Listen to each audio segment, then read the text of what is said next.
எல்லாருக்கும் வணக்கம் நண்பர்களே. தமிழ் ஹாலிவுட் பக்கம் சேனலுக்கு அனைவரையும் வரவேற்கிறேன். எப்படி இருக்கீங்க? இன்று நாம் 2025ஆம் ஆண்டு வெளிவந்த மர்டர் ரிப்போர்ட் திரைப்படத்தை பார்க்க இருக்கிறோம். இதுவரை 11 பேரை கொன்ற தொடர் கொலையாளி ஒரு செய்தி நிருபரை ஒரு பிரத்யேக நேர்காணலுக்கு அழைக்கிறார். அவருடைய சலுகையை கேளுங்கள். நிருபர் தன்னை நேர்காணல் செய்தால் அன்றிரவு கொலை செய்ய திட்டமிடும் நபரின் விவரங்களை வெளியிடுவதாகவும் நிருபர் தன்னை காப்பாற்ற அனுமதிப்பதாகவும் அவர் வழங்குகிறார். அவர் மற்றொரு வாய்ப்பையும் வழங்குகிறார். நிருபரை நேர்காணலை தொடர கட்டாயப்படுத்துகிறார். இந்த தொடர் கொலையாளி யார்? அவர் நிருபரிடம் என்ன சொல்ல விரும்புகிறார்? ஏன் இந்த நிருபரை அவர் தேர்ந்தெடுத்தார் என்பதை கண்டுபிடிக்க இன்று சமீபத்தில் வெளியான மர்டரர் ரிப்போர்ட் திரைப்படத்தை ஒரு தடங்களும் இல்லாமல் பாருங்கள். MPS என்ற செய்தி சேனலின் நிருபரான யங் அவளை நேர்காணல் செய்ய விரும்புவதாக சொல்லும் ஒருவரிடமிருந்து அழைப்பு வரும்போது கதை தொடங்குகிறது. யங், நீ ஒரு பிரபலமா என்று கேட்கிறாரு. இல்லை, நான் ஒரு தொடர் கொலையாளி. நான் இதுவரை 11 கொலைகளை செய்துவிட்டேன் என்று பதிலளிக்கிறார். அதை பற்றி நான் உங்களை நேர்காணல் செய்ய விரும்புகிறேன். இங்கிருந்து அடுத்த காட்சியில் யங் தனது நண்பர் கிம்முடன் காரில் பயணிப்பதை காட்டுகிறது. கிம் ஒரு போலீஸ் துப்பறியும் நபர். வானொலியில் கனமழை எச்சரிக்கை விடுக்கப்பட்டு மக்களை பாதுகாப்பான இடங்களில் தங்குமாறு வலியுறுத்தப்படுகிறது. யங் கூறுகிறார், நிறைய மழை பெய்ய போகிறது போல் தெரிகிறது. மேலும் என் மகள் பள்ளிக்கு குடை இல்லாமல் சென்றாள். கிம் கூறுகிறார், முதலில் அவளுக்கு ஒரு நல்ல குடை வாங்கித்தரு. யங் தொடர்கிறார், ஏன் என்று எனக்கு தெரியவில்லை. ஆனால் அவள் கடந்த சில மாதங்களாக என்னிடம் சரியாக பேசவில்லை. ஒரு நாள் நான் அவளுடைய பையை சோதித்த போது உள்ளே ஒரு கத்தியை கண்டேன். கிம் அதிர்ச்சி அடைந்து அதில் ஏதேனும் இரத்தக்கரைகள் உள்ளதா என்று கேட்கிறார். யங் பதிலளிக்கிறார், சரி, அது நல்லது. ஆனால் நீங்கள் எப்போதாவது அவளிடம் அதை பற்றி கேட்டீர்களா? சரி, அவள் விரும்பும் போது என்னிடம் பேசுவாள். பரவாயில்லை, அவள் என்னிடம் மிகவும் அழகாக பேசுகிறாள். எனக்கு ஒரு வாய்ப்பு கிடைக்கும் போது நானே அவளிடம் சரி, அந்த அழைப்பாளரை நேர்காணல் செய்ய விரும்புகிறீர்களா? அவர் ஒரு மோசடிக்காரராக மாறி நான் இந்த கொலை அந்த கொலை போன்றவற்றை செய்தேன் போன்ற ஆதாரங்கள் இல்லாமல் கதைகளை சொல்லத் தொடங்கினால் என்ன செய்வது? நீங்கள் அவர்களை நம்பி உங்கள் சேனலுக்கு கொடுத்தால் உங்கள் வேலையை இழக்க நேரிடும். யங் கூறுகிறார், என் முதலாளி ஏற்கனவே என்னை வேலையிலிருந்து நீக்க நினைக்கிறார். இந்த கதை உண்மையாகிவிட்டால் எனக்கு நல்ல பேர் கிடைக்கும். என் வேலையை இழக்கவும் மாட்டேன். அதற்கு மேல் அந்த மனிதர் நான் அவரை நேர்காணல் செய்தால் இன்றிரவு கொல்ல திட்டமிடும் அடுத்த பாதிக்கப்பட்டவரை பற்றி என்னிடம் கூறுவார் என்று கூறினார். இப்போது அந்த பாதிக்கப்பட்டவர் யார் என்று நமக்கு தெரிந்தால் நாம் அவரது உயிரை காப்பாற்ற முடியும். ஆனால் கிம் இது சரியல்ல என்று நினைக்கவில்லை. ஒரு விஷயம் செய்வோம், நான் உங்களுடன் வருவேன். அவர் உங்களை சந்திக்கும் போது நான் அவரை பிடித்து கைது செய்வேன் என்று கூறுகிறார். கதை முடிகிறது. யங் கூறுகிறார், அந்த தவறை செய்யாதீர்கள். நாங்கள் திட்டமிட்டதை மட்டும் கடைபிடிக்கவும் மிகவும் புத்திசாலித்தனமாக இருக்க முயற்சிக்காதீர்கள். இல்லையெனில் இந்த முழு திட்டமும் பாழாகிவிடும். பின்னர் யங் ஒரு பெரிய ஹோட்டலுக்குள் நுழைந்து வரவேற்பாளரிடம் அறை 2701 அவள் பேரில் முன்பதிவு செய்யப்பட்டுள்ளதா என்று கேட்கிறான். வரவேற்பாளர் அவளுடைய அமைப்பை சரிபார்த்து சாவியை மீட்டெடுக்கிறார். இதற்கிடையில் ஹோட்டலில் எல்லா இடங்களிலும் CCTV கேமராக்கள் அகற்றப்படுவதை யங் கவனிக்கிறார். ஒருவேளை புதிய கேமராக்களை நிறுவ ஒரு திட்டம் இருக்கலாம். CCTV கேமராக்கள் இருந்தால் கொலையாளி ஹோட்டலுக்குள் நுழையும் போது அவரது முகம் பதிவாகக்கூடும் என்பதால் யங் கொஞ்சம் பதட்டமாக இருக்கிறாள். அல்லது யங்கின் உயிருக்கு ஆபத்து ஏற்படும் வாய்ப்பு இருந்தால் குறைந்தபட்சம் CCTV அதை பதிவு செய்யும். வெளியிலிருந்து யாராவது உதவிக்கு வருவார்கள். ஆனால் இப்போது அனைத்து CCTV கேமராக்களும் அகற்றப்படுகின்றன. தனது பணி மிகவும் ஆபத்தானதாகிவிடும் என்று யங் உணர்கிறாள். யங் அறை 2701 இன் சாவியை எடுத்து நேராக குளியலறைக்கு செல்கிறாள். சாவியின் டிஜிட்டல் நகலை உருவாக்கக்கூடிய ஒரு சாதனமும் அவளிடம் உள்ளது. பின்னர் அவள் காதில் ஒரு சிறிய மைக்ரோபோனை வைக்கிறாள். பின்னர் அவள் லிப்டுக்குள் சென்று அறையின் நகல் சாவியை அங்குள்ள ஒரு பெட்டியில் வைக்கிறாள். அவள் அறையை நெருங்கும் போது அவள் மிகவும் பதட்டமாகிறாள். ஆனால் அவள் இறுதியாக அங்கு செல்கிறாள். இதற்கிடையில் கிம் லிப்டில் ஏறி யங் தயாரித்த 2701 இன் டூப்ளிகேட் சாவியை எடுத்து தனது பாக்கெட்டில் வைக்கிறார். பின்னர் அவர் யங்கின் அறைக்கு நேர் கீழே உள்ள அறைக்கு செல்கிறார். 2701 இன் உள்ளே யங் எல்லா இடங்களிலும் சிறிய கேமராக்களை அமைக்கிறார். யங்கின் காதில் உள்ள மைக்ரோபோனை பயன்படுத்தி கிம் தனது அறையிலிருந்து அவளுடைய உரையாடல்களை கேட்க முடியும். மேலும் யங் 2701 அமைத்த கேமராக்கள் வழியாக அவளால் அந்த அறையையும் பார்க்க முடியும். நம் கிம் யார்?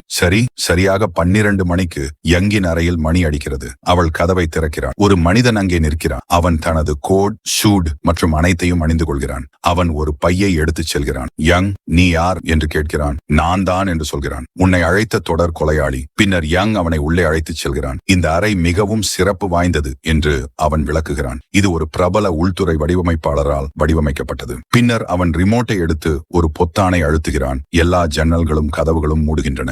அவன், உட்காருங்கள், நம் நேர்காணலை தொடங்குவோம் என்று கூறுகிறான். யங், அவன் கையில் ஒரு கேமரா இருக்கிறது. மற்ற மறைக்கப்பட்ட கேமராக்களை அறியாத கொலையாளி தற்போது அவனை உன்னிப்பாக பார்த்து கொண்டிருக்கிறான். ஆனால் அவன், தயவு செய்து என்னை அப்படி பார்க்காதே, எனக்கு வெட்கமாக இருக்கிறது என்று கூறுகிறான். யங் சிரித்துக் கொண்டே, சரி சரி, நீ இதுவரை 11 கொலைகளை செய்து அவற்றில் எதிலும் சிக்கவில்லை என்றால் உன் கொலை தொழிலில் நீ மிகவும் சாதித்திருக்க வேண்டும் என்று நினைக்கிறேன். ஆனால் இந்த நேர்காணலில் நீ என்னிடம் என்ன சொன்னாலும் அது பொய்யாகிவிடுமோ என்று நான் பயப்படுகிறேன். இது ஒரு குறும்புத்தனமாக மாறினால் நான் என் வேலையை இழந்து விடுவேன். நான் சிக்கலில் விடப்படுவேன். கொலையாளி தனது தொலைபேசியில் தனது சுரண்டல்களின் வீடியோக்களை காட்டி, நான் ஒரு தொடர் கொலையாளி என்று இப்போது நீங்கள் உறுதியாக நம்பியிருக்கிறீர்கள் இல்லையா என்று கூறுகிறான். யங் முற்றிலும் அதிர்ச்சி அடைகிறான். ஏனென்றால் ஒவ்வொரு கொலையும் அடுத்ததை விட மிகவும் கொடூரமானது. பின்னர் அவர், நான் ஒரு தொடர் கொலையாளி என்று இப்போது நீங்கள் உறுதியாக நம்ப வேண்டும் இல்லையா என்று கூறுகிறார். ஆனால் அவர் தனது தொலைபேசியில் வீடியோக்களை காண்பிப்பதால் யங்கின் எந்த கேமராக்களும் அவற்றை பிடிக்கவில்லை. கீழே கிம் யங்கின் காதில் உள்ள மைக்ரோபோன் மூலம்,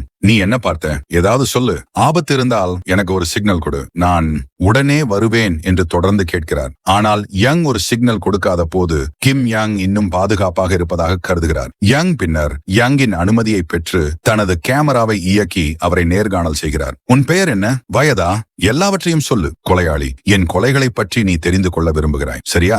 என் பெயரும் என் வயதும் உனக்கு என்ன வித்தியாசத்தை ஏற்படுத்துகின்றன என்று பதிலளிக்கிறான். சொல்லு. யங் இன்னொரு கேள்வி கேட்கிறார். சரி, நான் உன்னிடம் ஒன்று சொல்லிவிட்டேன். இதுவரை நீ கொலை செய்த 11 பேரை பற்றிய தகவல்களை நான் சேகரித்து விட்டேன். கொலையாளி பதிலளிக்கிறார். இது மிகவும் எளிமையான விஷயம். நான் உன்னை பற்றி நிறைய பகுப்பாய்வு செய்தேன். நீ உன் வேலையை மிகுந்த நேர்மையுடன் செய்கிறாய். நீ பொய் சொல்ல மாட்டாய். நீ மிகவும் தைரியமானவன். அதனாலதான் நான் நேர்காணலுக்கு முன்பு உன்னிடம் சொன்னேன், எந்த சூழ்நிலையிலும் இந்த நேர்காணலை ஊடகங்களில் வெளியிடக்கூடாது. நான் ஒரு ஆபத்தான கொலையாளி என்று தெரிந்தும் நீ பயமின்றி என்னை நேர்காணல் செய்ய வந்தாய். நான் பல கொலைகளை செய்திருக்கிறேன். ஆனால் நான் ஏன் அந்த கொலைகளை செய்தேன் என்று நான் உனக்கு சொல்ல விரும்புகிறேன். பிறகு நான் அந்த கொலைகளை செய்திருக்க வேண்டுமா இல்லையா என்பதை நீயே முடிவு செய்யலாம். யங் கேட்கிறார். ஆம், சொல்லு. நீ ஏன் அந்த 11 கொலைகளை செய்தாய்? அவர்கள் சமூகத்தின் முன்னேற்றத்திற்காக இருந்தார்களா? கொலையாளி பதிலளிக்கிறார். இந்த சமூகம் எனக்கு குறிப்பிடத்தக்க எதையும் செய்யவில்லை என்றால் நான் ஏன் அவர்களின் நல்வாழ்வுக்காக உழைக்க வேண்டும்? அந்த 11 பேரும் என் நோயாளிகளுக்கு நிறைய பிரச்சனைகளை ஏற்படுத்தினர். அதனால்தான் நான் அவர்களை தண்டிக்க விரும்பினேன்.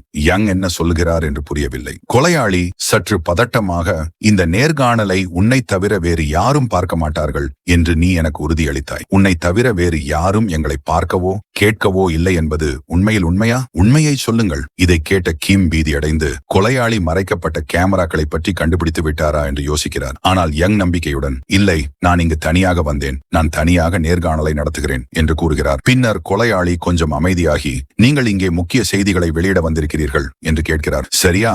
யங், இல்லை இல்லை, இன்றிரவு நீங்கள் கொல்லத் திட்டமிட்ட பாதிக்கப்பட்டவரை காப்பாற்ற விரும்புகிறேன் என்று பதிலளிக்கிறார். பாதிக்கப்பட்டவர் யார்? அவர் இப்போது எங்கே இருக்கிறார் என்று சொல்லுங்கள். கொலையாளி, நான் உங்களுக்கு சொல்ல மாட்டேன் என்று கூறுகிறான். யங், சரி, அப்படியானால் அவரை நேர்காணல் செய்வதில் எந்த அர்த்தமும் இல்லை என்று கூறுகிறான். பதிவுகள் அடங்கிய மெமரி கார்டை விட்டுவிட்டு அவள் வெளியேறுகிறாள். இதற்கிடையில் கொலையாளியை நிர்வாணமாக பிடிக்க வேண்டும் என்ற உறுதியுடன் கிம் அறையை நெருங்கத் தொடங்குகிறார். பின்னர் கொலையாளி யங்கிடம் நேர்காணலை முடிக்காமல் வெளியேறினால் இந்த ஹோட்டலில் ஒரு கொலை நடக்கும் என்று கூறுகிறான். ஒரு கொலை நடக்கும் என்று நீங்கள் கேள்விப்பட்டீர்களா? கிம் யங்கை கேட்கிறார். அவருக்கு ஒரு கூட்டாளி இருக்கிறாரா என்று கேளுங்கள். இந்த ஹோட்டலில் அவரிடம் கேளுங்கள் என்று யங் கொலையாளியிடம் அதே கேள்வியை கேட்கிறார். அவர், நான் என்னை தவிர வேறு யாரையும் நம்பவில்லை, ஒருபோதும் நம்புவதில்லை என்று கூறுகிறார். நான் தான் எல்லா கொலைகளையும் செய்கிறேன். என்னை முழுமையாக நேர்காணல் செய்தால் அடுத்த பாதிக்கப்பட்டவரை பற்றி நான் நிச்சயமாக உங்களுக்கு சொல்வேன். இப்போது கடைசி பாதிக்கப்பட்டவரை கண்டுபிடித்து அவரது உயிரை காப்பாற்றும் நோக்கத்துடன் அவர் தனது வழியில் இருக்கிறார். யங் கிம்முடன் நேர்காணல் செய்ய திரும்புகிறார். கிம் இப்போதைக்கு அமைதியாகிறார். யங் கேட்கிறார்,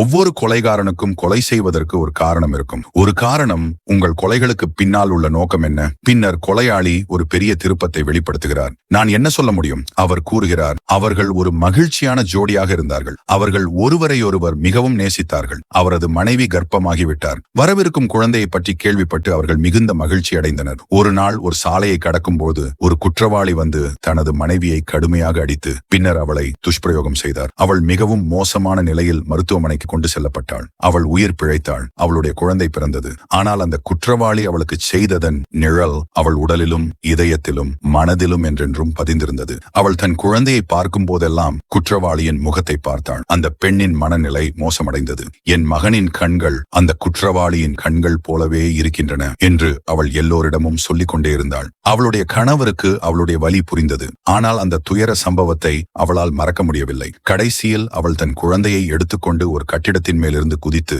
தன்னையும் தன் குழந்தையையும் கொன்றாள். யங், அது உன் மனைவியா என்று கேட்கிறான். ஆமாம், அது என் மனைவியும் என் மகனும் தான். ஒரு மனநல மருத்துவராக இருந்தாலும் என் மனைவியின் நிலையை மேம்படுத்த முடியவில்லை. அந்த குற்றவாளி தன் குற்றத்திற்காக தண்டிக்கப்பட்டார். ஆனால் 4 ஆண்டுகள் சிறை தண்டனை மட்டுமே விதிக்கப்பட்டார். தண்டனையை கேட்டதும் அவர் என்னை பார்த்து, நீ எனக்கு தீங்கு செய்ய முடியாது, நான் 4 ஆண்டுகளில் திரும்பி வருவேன் என்று என்னை கேலி செய்வது போல் சிரித்தார். சொல்லுங்கள், என்னால் அதை தாங்க முடியவில்லை. நான் வாழவோ இறக்கவோ எந்த காரணமும் இல்லை. யங் தொடர்கிறார், ஒரு மனநல மருத்துவராக நீங்கள் ஏதாவது காரணத்தை கண்டுபிடித்திருக்க வேண்டும். கொலையாளி, ஆம், நீங்கள் சொல்வது சரிதான். அந்த குற்றவாளிக்கு நரகத்தை அனுபவிக்கும் ஒரு மரணத்தை நான் கொடுக்க விரும்பினேன். மேலும் அவன் என் மனைவிக்கு செய்தது நரகத்தை விட குறைவானது அல்ல என்பதை அவனுக்கு தெரியப்படுத்த விரும்பினேன். மனித சித்திரவதையின் மிகவும் இழிவான முறைகளை பற்றி நான் படிக்க ஆரம்பித்தேன். 4 ஆண்டுகள் கடந்துவிட்டன. குற்றவாளி விடுவிக்கப்பட்ட நாள் வந்தது. நான் சிறைக்கு வெளியே காத்திருந்தேன். அவர் வரவில்லை. பின்னர் என் வழக்கறிஞரிடமிருந்து எனக்கு ஒரு அழைப்பு வந்தது.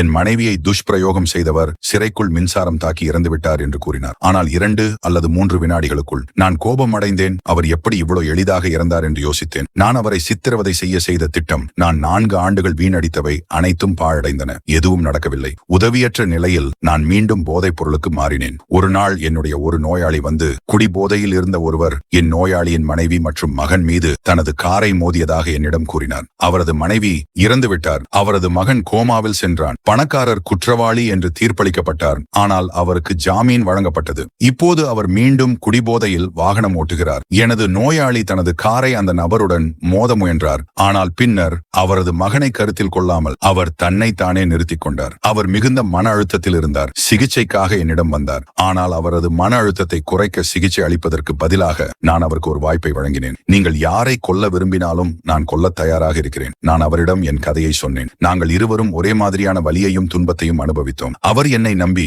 அந்த பணக்காரரை கொல்லும்படி என்னிடம் கெஞ்சினார். சரி, இப்போது புரிகிறதா? நீங்கள் கொலை செய்தீர்கள். ஆனால் உங்கள் நோயாளி சந்தேகத்தின் பேரில் கைது செய்யப்பட்டார் என்று யங் கூறினார். ஆனால் அவருக்கு எதிராக எந்த ஆதாரமும் கிடைக்காததால் வழக்கு காவல்துறைக்கு தீர்க்கப்படாமல் இருந்தது. அவர் விடுவிக்கப்பட்டார். யாரும் உங்களை சந்தேகிக்கவில்லை. கொலைகாரன் பதிலளித்தார், ஆம், நீங்கள் சரியாக யூகித்தீர்கள். சரி, கொலைகாரனே, ஒரு விஷயம் சொல்லுங்கள். நீங்கள் அவரை எப்படி கொன்றீர்கள்? அவரை கொல்வது மிகவும் எளிது. அவர் குடித்துவிட்டு ஒரு விருந்திலிருந்து திரும்பி வந்து கொண்டிருந்தார். நான் அவருக்கு மயக்க மருந்து ஊசி போட்டேன். அவர் சுய நினைவு திரும்பிய போது அவர் இறுக்கமாக கட்டப்பட்டிருப்பதை கண்டார். அவரது குற்றத்திற்கான தண்டனையாக நான் அவரை தலை முதல் கால் வரை ஒரு சுத்தியலால் பலமுறை தாக்கினேன். அவரது எலும்புகள் உடைந்தன. அவர் நரகத்தில் இருந்தாலும் அவர் அவ்வளவு வலியை உணர்ந்திருக்க மாட்டார். நான் அவருக்கு இவ்வளவு வேதனையான மரணத்தை கொடுத்தேன். அவருடைய மரணத்தை கண்டு என் நோயாளி மிகவும் மகிழ்ச்சி அடைந்தார். அது விவரிக்க முடியாது. பின்னர் தங்களுக்கு எதிராக செய்யப்பட்ட குற்றங்களுக்கு பழிவாங்க விரும்பும் என் நோயாளிகளுக்கு அந்த குற்றவாளிகளை கொல்ல உதவுவது என்று முடிவு செய்தேன். இதை செய்வதன் மூலம் என் நோயாளிகளின் மன அழுத்தம் குறையும், அவர்கள் மகிழ்ச்சியாக இருப்பார்கள். எனது 11 நோயாளிகளுக்காக நான் அந்த 11 குற்றவாளிகளை கொன்றேன். ஆனால் யங், ஒரு நிமிடம் பொறு. உங்கள் நோயாளிகளை பழிவாங்குவதன் பேரில் நீங்கள் உங்கள் சொந்த இரத்த வெறியை தீர்த்துக் கொள்கிறீர்கள் என்று நினைக்கிறேன் என்று கூறுகிறார். நீ ஒரு சைக்கோ. இந்த கொலைகள் அனைத்தையும் நீ ரசிக்கிறாய். இதை கேட்டதும் கொலையாளி கோபமடைந்து, பாதிக்கப்பட்டவரை காப்பாற்ற நீங்கள் எந்த நல்ல நோக்கத்துடனும் இங்கு வரவில்லை. உங்கள் வேலை ஆபத்தில் உள்ளது என்பது எனக்கு நன்றாக தெரியும். அவரை காப்பாற்ற நீங்கள் என்னை நேர்காணல் செய்ய வந்தீர்கள். அதனால் நீங்கள் அதை வெளியிட்டு புகழ் சம்பாதிக்கலாம். பின்னர் உங்கள் வேலையை காப்பாற்றலாம். யங் பதிலளிக்கிறார், பாருங்கள், அது அப்படி இல்லை. இல்லவே இல்லை. பாதிக்கப்பட்டவரை காப்பாற்ற இந்த நேர்காணலை எடுக்க நான் இங்கு வந்தேன். கொலையாளி, சரி, அவ்வளவுதான் என்று கூறுகிறார். அவன் யங்கின் கையை பிடித்து என் கண்களை பார்த்து, பாதிக்கப்பட்டவரை மரணத்திலிருந்து காப்பாற்றத்தான் நீ இங்கு வந்தாய் என்று சொல் என்றான். யங் நம்பிக்கையுடன், ஆம், பாதிக்கப்பட்டவரின் உயிரை காப்பாற்ற வேண்டும் என்ற ஒரே நோக்கத்துடன் தான் நான் இங்கு வந்தேன் என்று கூறுகிறான். கொலையாளி முதலில் சிரிக்கிறான். நான் ஒரு மனநல மருத்துவர். நீ வந்ததிலிருந்து நான் உன்னை மிகவும் உன்னிப்பாக கவனித்து வருகிறேன். உன் கண்கள், உன் உரையாடல், உன் நடத்தை, உன் பதட்டம் ஆகியவற்றை என்னால் பார்க்க முடிகிறது. புரிகிறதா? உன் இதய துடிப்பு வழக்கத்தை விட 30% வேகமாக அதிகரித்துள்ளது. இதற்கிடையில கதவு மணி அடிக்கிறது. கொலையாளி, நான் எங்கள் இருவருக்கும் உணவு ஆர்டர் செய்தேன் என்று கூறுகிறான். அவன் கதவை திறக்கிறான். ஒரு சர்வீஸ் பாய் வந்து உணவை மேசையில் வைக்கிறான். அவன் வெளியேறும் போது கொலையாளி அவனிடம் ஒரு நாணயத்தாளை நீட்டுகிறான். அவன் புன்னகைக்கிறான். கொலையாளி, நீ ஏன் இவ்வளவு ஆடம்பரமான அறையில் சேவை செய்ய வருகிறாய் என்று எனக்கு தெரியும். ஏனென்றால் அத்தகைய அறைகளில் உனக்கு நிறைய டிப்ஸ் கிடைக்கிறது. உன் பெயர் லீ இல்லையா? ஆனால் நீ ஏதோ தவறு செய்கிறாய். அவன் அதிர்ச்சி அடைந்தான். என் பெயர் உங்களுக்கு எப்படி தெரியும்? கொலையாளி, உன்னை பற்றி எனக்கு எல்லாம் தெரியும் என்று கூறுகிறான். அதன் பிறகு அவன் விரைவாக ஒரு ஊசியை வெளியே எடுத்து லீயின் கழுத்தில் குத்துகிறான். சில நிமிடங்களில் லீ சம்பவ இடத்திலேயே இறந்து விடுகிறான். யங் இன்னும் பயந்து என்ன நடந்தது என்று யோசிக்கிறான். உண்மையில் இதெல்லாம் இதெல்லாம் நடக்கும் அறையின் பகுதி மறைக்கப்பட்ட கேமராக்களின் எல்லைக்குள் இல்லை. எனவே கொலையாளியின் முகத்தை பதிவு செய்ய முடியாது. இதையெல்லாம் கண்டு யங் அதிர்ச்சி அடைகிறான். அவள் காதில் உள்ள மைக்ரோபோன் மூலம் கிம்மின் குரல் ஒலிக்கிறது. ஏய் தோழி, ஏதாவது சொல்லு. நீ உயிருடன் இருக்கிறாயா அல்லது இறந்து விட்டாயா? இந்த சேவை பையன் லீ மிகவும் மோசமானவன் என்பதை கொலையாளி வெளிப்படுத்துகிறான். ஒரு பெண் தன்னுடன் நெருங்கி பழகுவதை அவன் படம் பிடித்து பின்னர் அவளை மிரட்டி 4 வருடங்கள் அவளிடமிருந்து பணம் பறித்தான். அந்த பெண் மிகுந்த மன அழுத்தத்தில் இருந்தாள். சிகிச்சைக்காக என்னிடம் வந்தாள். அவள் என்னிடம் எல்லாவற்றையும் சொன்னாள். என்னிலிருந்த நல்ல மனிதர் வீழ்கொண்டார். நான் அந்த வாய்ப்பை பயன்படுத்தி அவனை முடித்து என் நோயாளியின் துன்பத்திற்கு முற்றுப்புள்ளி வைத்தேன். பாருங்க, நீங்க ஒரு நிருபரா எனக்கு நிறைய கேள்விகளை கேட்டீங்க. ஆனா நான் ஏன் இந்த ஹோட்டலை தேர்ந்தெடுத்தேன்னு இன்னும் கேட்கல. யங் கேட்கிறாரு, இன்றிரவு நீங்க ஒருவரை கொல்ல போறீங்க இல்லையா? அப்போ ஏன் இந்த ஆளை இப்போ கொன்னுட்டீங்க? கொலையாளி அது அவர் இல்ல, உண்மையில அது வேற யாரோ என்று கேட்கிறார். இதோட அவர் உட்கார்ந்து சாப்பிட்டு ருசிக்கிறார். இங்கே எந்த கொலைகளும் நடக்காதது மாதிரி இருக்கு. அது வேடிக்கையா இருந்துச்சு. அப்புறம் அவர் சொல்றாரு, ஒரு கட்டத்துல நான் குறைவான நோயாளிகளை பார்க்க ஆரம்பிச்சேன். அதனால நானே கஷ்டப்படுறவங்களை கண்டுபிடித்து இந்த மாதிரி அவங்களுக்கு உதவ முடிவு பண்ணேன். அப்பாவி மக்களுக்கு இப்படிப்பட்ட துன்பத்தை ஏற்படுத்துறவங்களை நான் ஒழிக்க ஆரம்பிச்சேன். யங் கேட்கிறாரு, அப்பாவி மக்களை திருப்திப்படுத்தத்தான் நீங்க கொலை செஞ்சீங்கன்னு வைத்துக் கொள்வோம். ஆனா அவங்களை கொன்ற பிறகு அவங்க சந்தோஷமா இருந்தாங்களா? கொலையாளி, அது கேட்க தகுந்த கேள்வியா? பாதிக்கப்பட்டவர்களின் உடல்களை நான் அவங்களுக்கு காட்டும் போது அவங்க கண்களில் ஆனந்த கண்ணீர் பெருக்கெடுக்குது. சரி, ஒரு விஷயம் சொல்லுங்க. ஆனா நீங்க கொலை செஞ்ச ஆள் உங்ககிட்ட வந்து நான் அவசரமா உங்ககிட்ட புகார் பண்ணேன்னு சொன்னது நடந்திருக்கு. அவர் கொலை செய்யப்பட்டிருக்க கூடாதுன்னு எப்போதாவது நடந்திருக்கிறதா அப்படின்னு யங் சிரிச்சிட்டு, ஆமாம், சில சமயங்கள்ல, ஆனா அது பல தடவை நடந்திருக்குன்னு சொல்றாரு. அது நடந்தா அவங்களை என்ன பண்ணணும்னு நீ யங் கேட்கிறாரு. எனக்கு ஹிப்னாடிசம் தெரியும். ஒவ்வொருத்தர் மனசுக்குள்ளயும் நிறைய சந்தோஷங்கள் மறைஞ்சிருக்கு. ஹிப்னாடிசம் மூலமா நான் அவங்களை வெளியே கொண்டு வந்து சந்தோஷப்படுத்த முடியும். அவங்களோட குற்ற உணர்ச்சியிலிருந்து விடுவிச்சு அதே மாதிரி சிகிச்சையும் கொடுத்தேன். இதுக்கிடையில கிம் யங்கிடம், இனிமே நான் காத்திருக்க மாட்டேன், நான் உடனே வரேன், நீங்க ரெடியா இருங்கன்னு சொல்றாரு. இதோட கிம் யங்கோட அறைய விட்டுட்டு டூப்ளிகேட் சாவியோட கதவை திறக்க முயற்சி பண்றாரு. ஆனா அது திறக்கல. டூப்ளிகேட் சாவியில ஏதோ பிரச்சனை இருக்குன்னு தெரியுது. இதனால கிம் அவங்க அறைக்கு திரும்பி போறாரு. யங் பயந்து போயிட்டாரு. கொலையாளி யங், உங்களுக்கு குழந்தைகள் இருக்காங்களா? யங் ஆம் என்று கேட்கிறார். யாராவது அவர்களுக்கு மிகவும் மோசமான ஒன்றை செய்தால் நீங்கள் என்ன செய்வீர்கள்? நிச்சயமாக அந்த நபர் என்று கொலையாளி கேட்கிறான். அவளை துண்டு துண்டாக கிழிக்க வேண்டும் போல இருக்கும், சரியா? யங் கொஞ்சம் தயங்கி முற்றிலும் என்று கூறுகிறான். கொலையாளி, அது ரொம்ப நல்ல விஷயம். அப்படிப்பட்ட ஒரு பொண்ணுக்காக நான் யாரையாவது பழிவாங்க போறேன். ஒரு பள்ளி மாணவி ஒரு வகுப்பு தோழியுடன் சண்டையிட்டாள். கோபத்தில் அந்த மாணவி தன் வகுப்பு தோழியின் விரல்களுக்கு இடையில் குத்தி அவளை பலத்த காயப்படுத்தினாள். இதனால் மருத்துவர்கள் அவளுடைய ஒரு கையை வெட்ட வேண்டியிருந்தது. சொல்லுங்கள், இவ்வளவு கொடூரமான செயலை செய்யும் ஒரு சிறுமி கூட தண்டிக்கப்பட வேண்டியவள், சரியா? அந்த பெண்ணை நெருங்க நான் அவளுக்கு ஒரு பரிசு கொடுத்தேன்.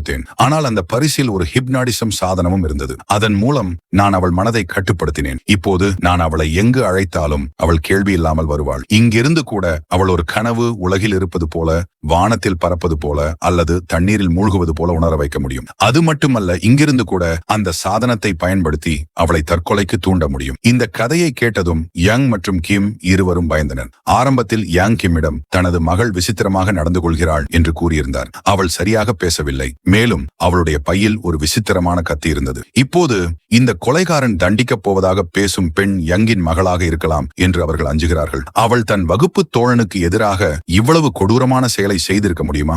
இதை நினைத்து யங், தயவு செய்து அந்த பெண்ணை எதுவும் செய்யாதே, என் மகளை எதுவும் செய்யாதே என்று கத்துகிறாள். கொலைகாரன், ஏய் ஏய், நீ ஏன் இவ்வளவு கவலைப்படுகிறாய்? உண்மையை சொல்கிறேன், நான் கொல்லப் போகிறவன் ஒரு பெண் அல்ல, ஒரு பையன் என்று பதிலளித்தான். பின்னர் அவன் தனது அடுத்த பாதிக்கப்பட்ட உயர்நிலை பள்ளி மாணவனின் புகைப்படத்தை காட்டுகிறான். அப்போதுதான் யங் மீண்டும் அமைதி அடைகிறான். பின்னர் கொலைகாரன் ஒரு அழைப்பை மேற்கொண்டு அந்த அழைப்பின் மூலம் சிறுவனை தற்கொலைக்கு தூண்டுகிறான். பின்னர் அவன் யங்கிடம், ஒரு விஷயம் சொல்லு, நீ ஏன் இவ்வளவு உணர்ச்சி வசப்படுகிறாய் என்று கேட்கிறான். யங், அது என்ன?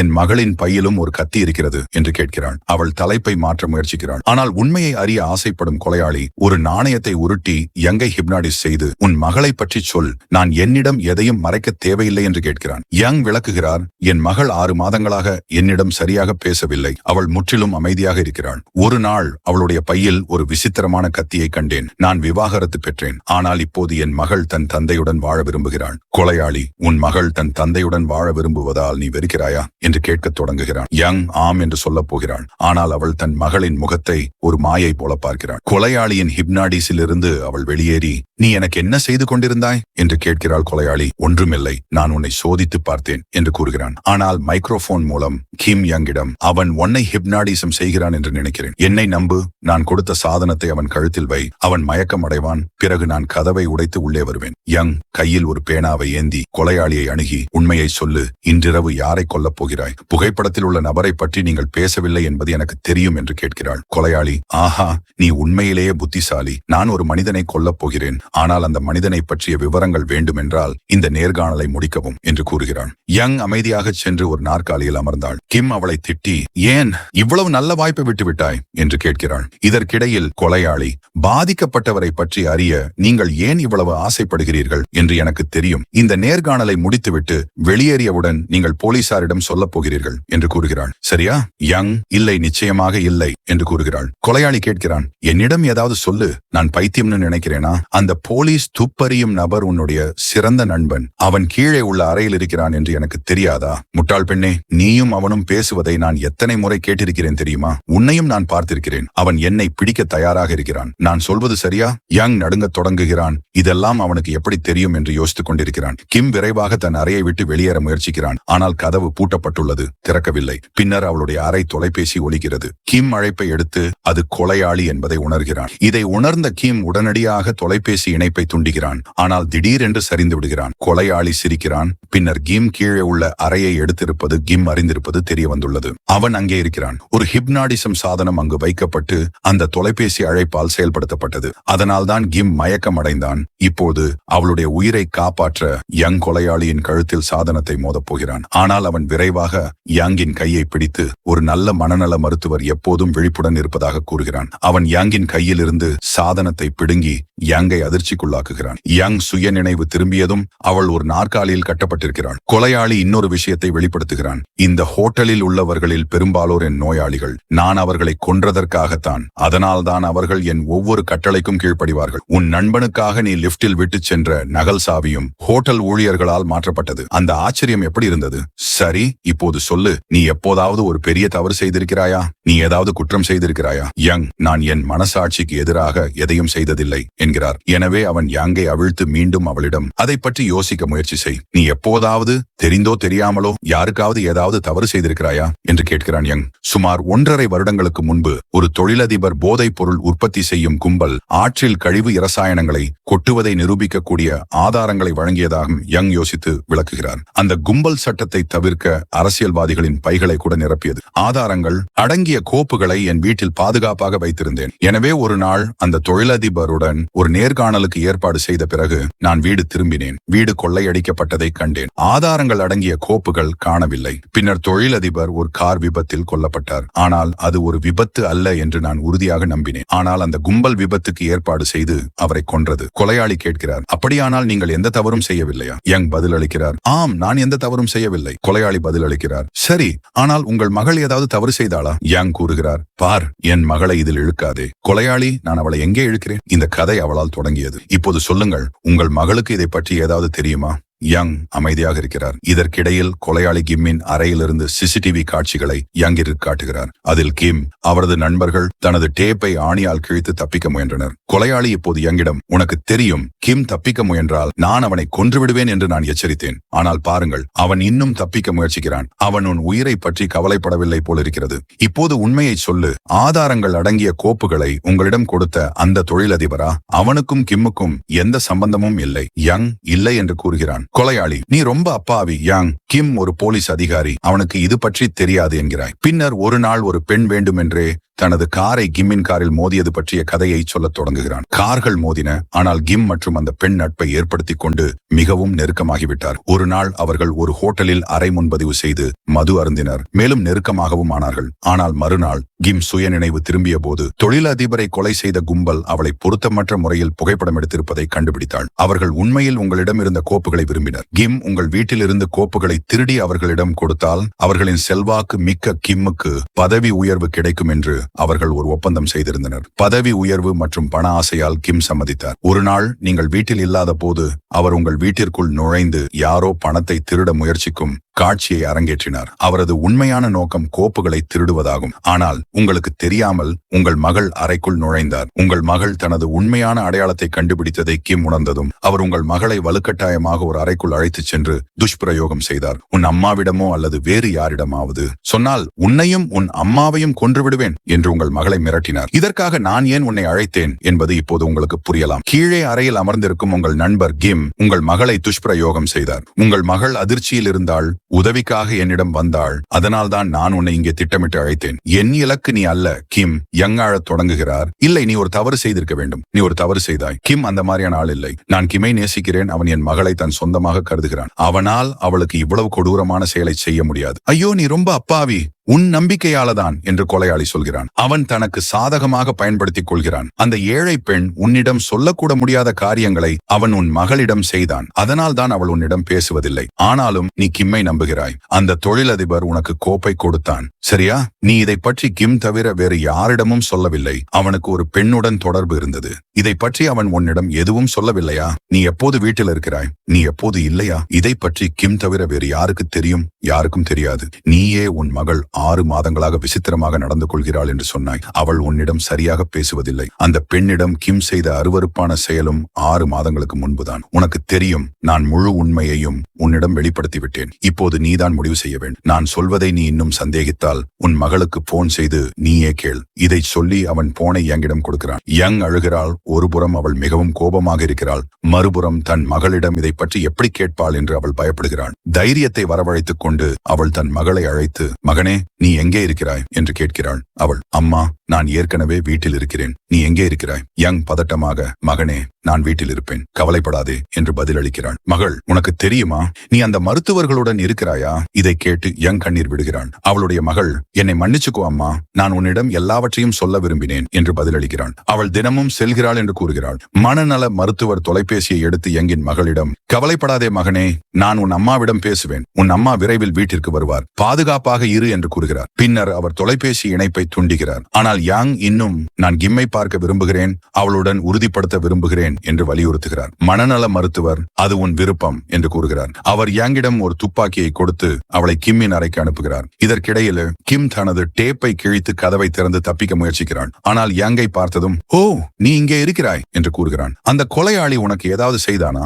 யங் அவளை நோக்கி துப்பாக்கியை காட்டி, நடிக்காதே, நீ என் மகளை துஷ்பிரயோகம் செய்தாயா? நீ என்னிடமிருந்து ஏதாவது மறைத்தாயா என்று கேட்கிறான். கிம், பார், அந்த கொலையாளி உன்னை ஹிப்னாடிஸ் செய்தான். அதனால் தான் நீ இப்படி யோசிக்கிறாய் என்று கூறுகிறான். ஆனால் யங் கடந்த 6 மாதங்களை பற்றி கவனமாக யோசித்து தன் மகள் கிம்முடன் மிகவும் நெருக்கமாகிவிட்டாள் என்பதை உணர்கிறாள். ஆனால் கடந்த 6 மாதங்களாக அவள் அவனிடமிருந்து விலகி இருந்தாள். அவள் அவனிடம் பேசக்கூட விரும்பவில்லை. மனநல மருத்துவர் உண்மையை சொல்வதாக யங் இப்போது நம்புகிறாள். தன் மகளை துஷ்பிரயோகம் செய்தவர் கிம் தான். அவள் கிம்மை சுடப்போகிறாள். ஆனால் கிம் துப்பாக்கியை பறிக்கிறாள். யங், நீ ஏன் என் மகளுக்கு இப்படி செய்தாய்? நீ அவளை உன் மகள் என்று அழைத்தாய் என்று கத்துகிறான். கிம் தனது நிலைப்பாட்டை மாற்றுகிறான். பாருங்கள், நடந்தது ஒரு விபத்து என்று கூறுகிறான். யங் கோபமடைந்து, நீ என் மகளின் வாழ்க்கையை நாசமாக்குகிறாய், அதை ஒரு விபத்து என்று அழைக்கிறாய் என்று கூறுகிறான். ஆனால் கிம் யங்கை கொடூரமாக அடித்து அவரை வெளியேற்றுகிறார். ஆனால் யங் இன்று அவரை கொல்ல தீர்மானித்திருக்கிறாள். பின்னர் அவளுடைய கொலையாளி சகோதரன் மனநல மருத்துவர் உள்ளே நுழைகிறார். அவர் கிம்மிடம் துப்பாக்கியை கீழே போடச் சொல்கிறார். ஆனால் கிம்,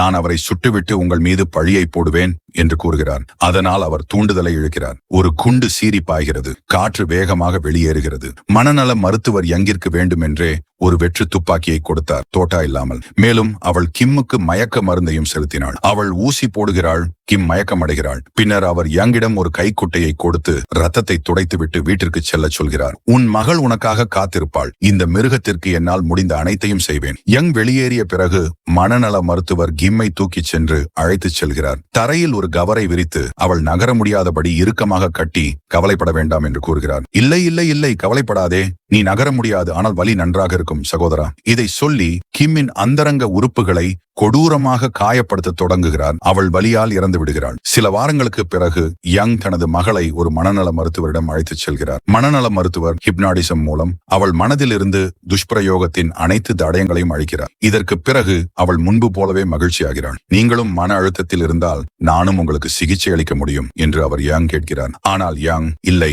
கிம்மை நம்பி நான் செய்த தவறுக்கு நான் பணம் செலுத்த வேண்டியிருக்கும். நமக்காக உங்கள் கைகளில் இரத்தக்கரை படிந்தீர்கள். இப்போது காவல்துறையிடமிருந்து உங்களை யார் பாதுகாப்பார்கள்? இந்த கருத்துடன் யங் வெளியேறத் தொடங்குகிறார். பின்னர் மனநல மருத்துவர் தனது கையை காட்டுகிறார். சட்டத்தின் பார்வையில் மனநல மருத்துவர் ஒரு கொலைகாரன் என்றாலும் அவரது சொந்த மனசாட்சியின்படி அவர் மக்களுக்கு நல்லது செய்தார். பின்னர் ஒரு பெண் தனது மகளுடன் வந்திருப்பதாக கூறினார். அந்த பெண்ணுக்கு ஏதோ கெட்டது நடந்ததாக தெரிகிறது. இதை கேட்ட பிறகு மனநல மருத்துவரின் கண்களில் கோபத்தை பாருங்கள். இதன் பொருள் மனநல மருத்துவர் கெட்ட செயல்களை செய்பவர்களை நரகத்திற்கு அனுப்பும் தனது வேலையை தொடர்வார். இத்துடன் கதை இங்கே முடிகிறது. இந்த கதை உங்களுக்கு எப்படி பிடிச்சிருந்ததுன்னு சொல்லுங்க. கேட்டு மகிழ்ந்தீங்களா? உங்க கருத்தை கமெண்ட்ல சொல்லுங்க. அடுத்த வீடியோல சந்திப்போம். சேனலுக்கு சப்ஸ்கிரைப் செய்யுங்கள். நன்றி, வணக்கம்.